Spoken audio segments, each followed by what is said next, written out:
खेड जिल्हा परिषद निवडणुकीच्या पार्श्वभूमीवर राजकीय संघर्ष शिगेला पोहोचलाय। ठाकरेंच्या शिवसेनेचे नेते भास्कर जाधव यांनी शिंदेंच्या शिवसेनेचे नेते रामदास कदम यांच्यावर अत्यंत बोचरी टीका केली आहे। रामदास कदम यांची मानसिक स्थिती बिघडली अशा शब्दात त्यांनी आपला संताप व्यक्त केलाय, तर रामदास कदम यांनीही तेवढ्याच जहरी भाषेत प्रत्युत्तर दिलंय।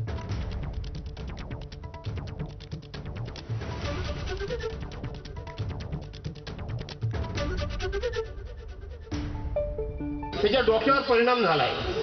येडा खरं मी इतक्या खालच्या लेवलला जाऊन बोलत नाही। काय माणूस आहे कोण आहे काय समजत नाही। वास्तविक एवढ्या वेळा आमदार म्हणून निवडून गेला, इतके वर्ष आमदार राहिला, पक्षाचा नेता राहिला, प्रत्येकानं आपल्या मानात राहायला पाहिजे का नाही? पण ह्याला विकृती आहे मला वाटतं। आणि एवढ्या पदावर गेलेल्या माणसानं मान सन्मानात राहिलं पाहिजे। पण एक म्हण आहे ना, गाढवाला गुळाची चव आहे। जाधव आता याचा तोल गेलेला आहे। त्याच्या पायाखालची जमीन वाळू घसरलेली आहे। गुहागर मतदारसंघात सगळ्या ठिकाणी त्याला पराभव समोर दिसतोय आणि म्हणून तो कुत्र्यासारखा भोंकायला चालू झालाय। मी एवढंच म्हणेन, कुत्ते तो भोंकते है, हत्ती आपली चाल चालत आहे।